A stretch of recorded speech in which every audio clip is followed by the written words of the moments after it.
Merci à toutes et à tous de nous rejoindre pour la suite de Niwotswa, proclamé par l'ONU en 1985. Le 12 août de chaque année marque la journée internationale de la jeunesse. Cette année encore au Togo, l'événement a mobilisé jeunes et acteurs de changement autour de différentes actions en vue de sensibiliser, de former, d'inviter les jeunes à s'engager afin de pouvoir contribuer chacun au projet de développement dans leurs différentes communautés. Nos invités sur ce plateau aujourd'hui sont deux jeunes activistes engagés chacun sur l'une des thématiques des 17 ODD depuis plusieurs années déjà. À ma gauche, Gadje Koujovi, bonjour et bienvenue. Vous êtes le directeur exécutif de la CDF. Effectivement, bonjour madame, je suis le directeur exécutif de la CDF qui est Action collective pour le développement intégral de l'enfance et de la jeune fille. Et nous sommes accompagnés également de Kevin Oussa, entrepreneur et directeur exécutif de l'OGED de Togo. Oui, bonjour Charlotte, bonjour à tous les téléspectateurs. C'est un plaisir pour moi d'être là et de partager ce moment avec vous. Comme tu l'as dit, je suis directeur exécutif de l'OGED. Par définition, l'OGED, c'est l'organisation des jeunes engagés pour le développement durable. Et nous sommes une association de développement qui œuvrons dans le domaine du changement climatique, de la protection de l'environnement et du développement durable en général. Tout à fait. Merci à tous d'avoir accepté notre invitation. Vous êtes chacun engagé, comme je le disais, depuis plusieurs années sur l'un des objectifs de développement durable de l'ONU, le climat, les droits de l'homme, la sécurité, la paix, la lutte contre l'extrémisme violent. Quelles sont vos histoires d'activistes, Gadje? Merci beaucoup. Je dirais que mon histoire d'activiste a commencé par le volontariat national. En ce temps, c'était Provonat. Et j'ai commencé avec le Provonat et je travaillais dans une ONG qui avait pour domaine d'intervention les droits de l'homme et un tout petit peu qui touchait aussi aux questions liées à la paix et à la sécurité. Et donc, j'ai fait 4 années du volontariat et après les 4 années, je me suis lancé pour que je puisse également apporter ma contribution parce que quand on veut s'engager, il faut savoir pourquoi on s'engage, quelle solution ou quel apport on veut encore donner ou amener pour la résolution d'un problème ou pour régler un fait de société. Et donc par là, je me suis dit, il faut que réellement je me lance et que je me suis lancé effectivement avec ACDF où on a commencé à faire des actions ponctuelles et spécifiques qui touchent véritablement à la question de la paix, à la question de la sécurité, à la question de la lutte contre l'extrémisme violent. Et donc voilà, d'une manière ramassée, mon parcours en matière d'engagement. Et donc c'est depuis Et cela 2012, fait déjà combien d'années que vous êtes engagé? Jusqu'à maintenant 2023, je pense que ça fait un peu plus de 10 ans, hein. Oui. Ça dépasse 10 années. Et je me sens également très fier de ce que nous faisons ou de ce que je fais en termes d'engagement parce que je sais pertinemment que les actions que j'initie, les avec une équipe, bien sûr. Oui, avec une équipe parce que derrière moi, il y a toute une équipe qui travaille et toute une équipe aussi qui est jeune et qui est dynamique et qui ne cesse d'amener aussi des innovations pour qu'ensemble nous puissions apporter notre pierre à l'édification de la paix, que ce soit sur le plan national ou sur le plan international. Kevin, pour vous, c'est la question climatique. Quel est votre rapport avec l'environnement? Alors, c'est un lien intrinsèque, déjà pour le dire, mais moi, j'ai pas eu de parcours cadré comme Kujo. Parce que je suis plus autodidacte et c'était un choix et j'ai voulu avancer comme ça. Mais ce que je dois dire en fait, c'est que c'est l'histoire d'un petit garçon orphelin qui vivait dans une famille plurielle. Comme vous savez, en Afrique, il y a tellement de familles, il y a tellement de... Et du coup, dans la maison familiale, je me rappelle encore de cet arbre de goyavier que j'ai mis en terre dans les années 2003 et 2004. J'étais encore gamin à l'époque. Et qui continue aujourd'hui de produire des fruits. Qui donne des fruits et que mes cousins et cousines continuent de savourer. Quand on leur dit, c'est votre grand frère Kevin qui l'a planté, il aimait beaucoup les fruits, voilà. Et donc, mais cet engagement a été renforcé notamment et confronté justement aussi à un choix de filière quand je rentrais rentré à l'université en novembre 2014. J'étais censé faire la médecine parce que vous savez, pour l'ensemble des jeunes garçons qui étaient un petit peu bons à l'école, on disait, bah, toi, tu vas finir médecin. Donc, c'était le rêve que j'avais. Mais quand je suis arrivé à l'université, c'était l'année, pour ceux qui étaient encore de cette promo-là, on appelait les années des 80 premiers. Et donc, sur un effectif de plus de 300 ou 500 étudiants en médecine, il fallait faire passer que 80 personnes. Et j'avais pas peur, mais dans la vie, j'aime en fait les combats que je sais que je les ai gagnés d'avance. C'est la raison qui a fait que j'ai pas finalement fait la médecine. Je suis parti faire le génie environnement à l'Esteba. Quelque chose que j'ai beaucoup aimé d'ailleurs parce que je me sentais dans ma peau d'environnementaliste. J'avais toujours rêvé faire ça. Et j'avais été conseillé aussi par des aînés qui m'ont... Et du coup, mais aussi, quand je rentrais à l'université, je suis pas rentré à l'université dans la logique de rester dans une filière et d'être cloisonné, mais une fois laissé mon sac, enfin, ou fini mon inscription, direct dans les associations. Donc ça, c'était en novembre 2014. Je faisais un pas dans la vie associative et un pas... et donc, je suis bien connu des associations étudiantines à l'époque, AESEC et tout le cortège qu'on avait. Et après, en juin 2017, j'ai décidé avec les amis, là je finissais en fait ma licence, j'ai décidé de mettre en place une structure. À l'époque, je ne savais pas vraiment le nom que ça allait prendre, j'avais aucune idée en fait. Mais du coup, c'est comme ça qu'est né l'OGED. Et sur un coup de rêve, de cauchemar, je me suis réveillé avec un nom.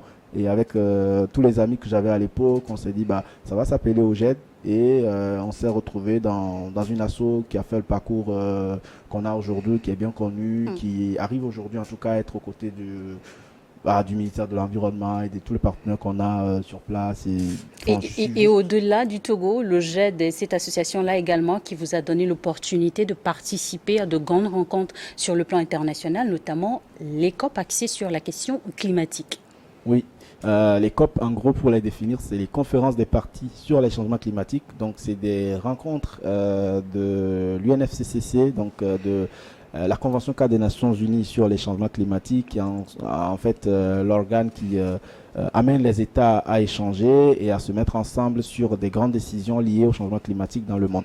Donc, au nom de l'OGED, justement, et aussi avec l'appui du ministère de l'Environnement, par ricochet du gouvernement, j'ai pu participer en tant que négociateur pour le Togo sur la thématique adaptation au changement climatique, justement à 2 COP déjà, donc à la COP 26 à Glasgow en Écosse et puis après à Sharm el-Sheikh en Égypte. Donc, voilà. Merci de ce partage. Alors, Gadier, vous également au sein de la CDF, vous pilotez un projet ambitieux qui est un forum sous-régional axé sur la question de l'extrémisme violent, la lutte contre l'extrémisme violent, les sécurités. Et chaque année, vous vous retrouvez entre jeunes de différents pays pour discuter des enjeux en lien avec l'insécurité dans la sous-région, pour arriver à mobiliser les jeunes et même les acteurs, des décideurs autour de ces projets. Et quel a été le parcours de crédibilité? Est-ce que vous aviez eu aussi à suivre des formations en parallèle de votre parcours universitaire? Oui, je dis, la vie même nous a éduqués. Ah oui, la vie même nous a éduqués et les phénomènes de la vie également ont concouru à ce que nous faisons aujourd'hui. Parlant du forum, c'est en 2019 que le forum est né, suite à ma participation à la conférence de l'Union africaine sur la jeunesse et après à ma participation également aussi à la conférence de Youth for Peace Africa à Abuja, où on a discuté réellement de questions de la paix et de ce que le jeune peut apporter. Donc suite à ça, je me suis dit, nous nous sommes retrouvés ici en tant que jeunes venant de tous les pays de l'Afrique. Et donc, il va falloir qu'on initie une action également qui va regrouper les jeunes de l'Afrique de l'Ouest. Et étant donné que la sous-région était également en ce moment-là confrontée à des problèmes d'extrémisme violent, des problèmes de djihadisme et autres, de terrorisme, donc nous nous sommes dit qu'il serait important qu'on puisse se retrouver et discuter pour voir comment est-ce que nous, les jeunes de la sous-région, nous puissions apporter notre contribution. Parce que quand on fait une analyse, à chaque fois, les analyses ressortent que ce sont les jeunes qui militent dans ces groupes. Et donc, si on indexe les jeunes comme étant les militants et donc auteurs de ces actes terroristes, il va falloir qu'il y ait au moins des jeunes conscients qui puissent se retrouver et prouver le contraire, démontrer que réellement les jeunes ne sont pas toujours là pour des actes inciviques, mais il y a des jeunes qui peuvent également réfléchir et apporter la contribution. Et d'où la première édition du Forum sous-régional de la jeunesse sur la paix, la sécurité et les droits de l'homme en Afrique de l'Ouest. Nous avons couplé beaucoup de thématiques parce que ce sont ces thématiques-là mises ensemble qui concourent à l'établissement de la paix.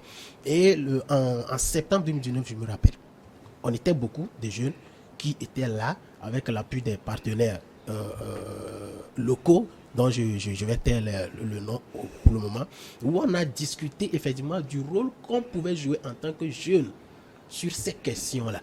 Et donc, voilà le début de ce forum. Et étant donné que ce qui était sorti comme résultat était des conclusions vraiment probantes, donc nous avons décidé de continuer chaque année, de pouvoir nous retrouver et discuter. Parce que la première édition nous a permis de prendre des engagements et de faire également des recommandations. Et nous avons sorti à l'époque là un document qu'on appelle le manifeste de Lomé. Oui, c'était le document qui a réuni et les conclusions et les engagements pris par les jeunes. Vous serez un peu plus surpris d'entendre que c'est à partir de ce moment que l'engagement de la jeunesse a pris un autre tournant dans la sous-région. Beaucoup de jeunes ont compris réellement que il va falloir que nous participons. Mais pour participer, il faut que je m'engage. Et voilà le début de ce forum. Et effectivement, la deuxième édition n'a pas eu lieu à cause de Covid. À quelle édition êtes-vous aujourd'hui? Nous sommes aujourd'hui à la 4e édition qui aura lieu cette année en Guinée-Conakry. Donc, vous voyez déjà l'allure que ce forum a pris, sauf que nous souhaitions vraiment qu'on ait derrière nous des hautes personnalités qui pourront également essayer de mettre en application ou de faire avancer les différentes conclusions que nous apportons. Parce que quand on fait un recours à l'ODD 16, nous aussi nous avons notre place. L'ODD 17 parle du partenariat. Et donc, il faut qu'on soit ensemble pour pouvoir lutter contre ces phénomènes qui entachent la tranquillité des citoyens. Très heureuse en tout cas de découvrir, de savoir que le projet continue, parce qu'en 2019, j'ai eu aussi le privilège de participer à cette rencontre aux côtés du CDFDH, qui œuvre également sur les questions des droits de l'homme. Vous avez participé à de grandes rencontres et vous continuez d'ailleurs de le faire au nom du Togo. Et justement, comment est-ce que vous êtes accueillis en tant que jeune? Je ne veux pas dire jeune togolais, parce que quand vous y allez, vous prenez aussi la parole, au même titre que de grands décideurs. Comment avez-vous, en tant que jeune, justement, pu avoir cette chance-là de saisir les opportunités? Quel a été le parcours de préparation? Alors, je dois d'abord dire qu'en fait, tout est basé sur l'engagement de base, parce qu'en fait, tout ce qu'on fait ou tout ce qu'on entreprend est vu d'une manière ou d'une autre par des aînés, par des gens qui travaillent dans l'administration publique. Et donc, ça dépend malheureusement pas de l'âge, parce que autant on peut faire appel à un vieux papy, autant on peut faire appel à un jeune. Et donc, pour moi, je pense qu'en fait, à un moment donné, mon âge, ça compte plus, parce que je me suis beaucoup rapproché. J'ai fait un stage là au ministère de l'Environnement, et puis après, j'ai gagné, en tant soit peu, on peut le dire, la confiance en fait de la directrice. Là maintenant, sinon avant c'était un directeur. Donc après, une fois qu'on sait que vous savez ce qui se passe là-bas, c'est aussi ça, parce qu'il faut que, en tant que jeune, on se mette la peau d'expert, on se mette la peau de personnes ayant des contributions significatives à apporter autour de la table, et non pas des jeunes en situation de oui, il faut qu'on nous aide, non. Mais parce qu'en fait c'est des responsabilités. Donc quand on dit vous pouvez négocier au nom du Togo, il faut quand même que vous ayez les capacités de pouvoir parler déjà l'anglais, que vous puissiez savoir ce qui est dit autour de la table, que vous puissiez faire des synthèses, que vous puissiez savoir ce que le pays a planifié de faire en matière de changement climatique. Donc, il y a quelque chose qu'on appelle les contributions déterminées au niveau national. Il y a tout un document qui est là avec l'action gouvernementale. Qu'est-ce que cela dit? La centrale de Blita, quel pourcentage est-ce que ça contribue à la réduction des émissions de gaz à effet de serre, le centre d'enfouissement technique d'AKP, qu'est-ce qui est prévu là-dessus. Donc des projets phares comme ça, moto, voilà, donc des projets phares comme ça, au moins en tant que jeune qui travaille sur une thématique quand même, faut un temps soit peu faire la veille et puis avoir une idée claire de ce que de la position de l'État par rapport. Tout à fait. Je dois d'emblée vous avouer en fait que le Togo aujourd'hui est un pays petit mais très ambitieux en matière d'engagement climatique. Tout à fait. Alors donc et quand vous êtes jeune et que vous allez à une table où le président de l'Arabie Saoudite ou enfin c'est quoi déjà, Dubaï ou Qatar, je sais plus, Qatar, va se mettre à dire non, nous on fait ci, on fait ça. Au moins vous savez ce que lui dire. Parce que déjà le pays n'est pas très connu, mais quand on sait qu'il y a quelqu'un qui vient de là et qui a un bon discours et qui sait de quoi il parle, qui sait le langage qui est parlé au niveau international et qui sait ce qu'on peut dire, je pense que ça, il y a quand même de l'intérêt à vous écouter et je pense que bon, moi ça a été ça. Et ça n'a pas été du favoritisme parce que j'ai personne dans le gouvernement pour le dire. Ça a été du mérite. Oui, on peut dire. Mais voilà, c'est en termes de ce conseil que vous pouvez amener à la table, on vous fait appel et franchement, il faut bosser. Et en tant qu'acteur de changement, vous n'êtes pas sans savoir que notre sous-région ouest-africaine vit des situations critiques depuis ces dernières années. Les crises sociopolitiques, les crises économiques accentuées par la menace terroriste, ce sont des situations qui vous interpellent forcément. Oui, effectivement, ce sont des situations qui nous interpellent. On ne peut pas être jeune engagé sur la question du développement et ne pas se sentir interpellé par ces faits. Je ne veux pas dire engagé pour la paix parce que ce soit la paix, que ce soit un autre domaine, le tout, ça concourt au développement. Et comme je l'avais dit, pour qu'il y ait développement, il faut qu'il y ait une sécurité. Il faut qu'il y ait une tranquillité. Et la tranquillité, c'est de la paix que nous parlons. Et là, des situations qui bouleversent l'état de tranquillité des populations, que ce soit jeunes, âgés, enfants, tout le monde, sont des situations qui n'avantagent pas et qui ne donnent pas l'occasion de pouvoir s'exprimer sur le terrain de l'engagement civique. Et donc, pour pouvoir s'exprimer sur le terrain de l'engagement civique, il faut qu'il y ait un cadre propice. Et ces situations ne favorisent pas. Pour cela, nous sommes pleinement interpellés, nous en tant que jeunes. Et ce que nous pouvons faire, c'est de savoir, dans cette situation, qu'est-ce qu'il faut faire pour que les jeunes ne soient pas ou ne restent pas des foyers fertiles à la pénétration de ces actes. Il faut qu'on agisse, il faut qu'on dialogue. Et je disais, c'est la raison pour laquelle nous organisons ce forum chaque année pour pouvoir nous retrouver en tant que jeunes, discuter de ce que nous pouvons donner comme opinion, comme apport pour que nous, les jeunes, on puisse limiter un tant soit peu ces actes. Parce que si ce sont les jeunes qui s'engagent et que les jeunes prennent le devant de la chose, je pense que ça va se résoudre. Et donc, je finis en disant que c'est une situation vraiment qui nous préoccupe et qui interpelle, que ce soit nous les jeunes, que ce soit les personnes âgées, que ce soit nos autres autorités. Nous tous nous sommes impliqués et il faut que dans un système de collaboration, qu'on puisse mûrir des idées pour pouvoir essayer de limiter ces actes. Merci pour les apports. Kevin, oui, quel est votre regard sur la question? Oui, il faut dire en fait que quand on a une plaie aux orteils et qu'on se demande si ça fait mal à la tête, on se doit bien de se préoccuper parce que c'est une question, les autres pays ne sont pas si loin du Togo et même au nord du Togo, on commence déjà par avoir des signaux des pénétrations. Et donc, ce que moi j'ai envie de dire, c'est de nous appeler en tant que jeunes, engagés ou pas, peu importe le manteau qu'on porte, de vraiment s'en préoccuper, de vraiment faire le peu qu'on peut pour vraiment apporter des solutions. Et de façon, sur l'ensemble des domaines d'intervention, on peut faire quelque chose chacun à son échelle. Donc, mais ce qui est faisable de façon objective et qui ne demande pas beaucoup de choses, c'est la conscientisation, c'est de se mettre d'accord que ça ne nous fait pas avancer, ça retarde le développement, ça fait que on ne peut pas vraiment avoir la paix qu'on a, on ne peut pas vraiment avoir tout ce qu'on avait auparavant, ça détruit beaucoup de choses. Et donc il faut vraiment collaborer, il faut vraiment travailler ensemble, comme le disait Kudjo, pour qu'ensemble, l'Afrique de l'Ouest retrouve vraiment son intégrité, sa paix et que voilà, ça puisse permettre le développement. Parce qu'au final, c'est l'Afrique qui gagne. Et donc, c'est pas que la jeunesse. Merci à tous, merci à tous les deux d'avoir accepté notre invitation dans cette émission. Merci de votre passage. Gadje Koujovi, vous êtes le directeur exécutif de l'ACDF, une association de jeunes engagés sur les questions de paix, des droits de l'homme et de l'extrémisme violent. Et Kevin Oussa, directeur exécutif d'OGED Togo, une organisation de jeunes également qui œuvre sur les questions climatiques. Merci à tous de nous avoir suivis dans cette émission. On va marquer une pause pour une nouvelle édition de journal sur Niveau d'Info 1.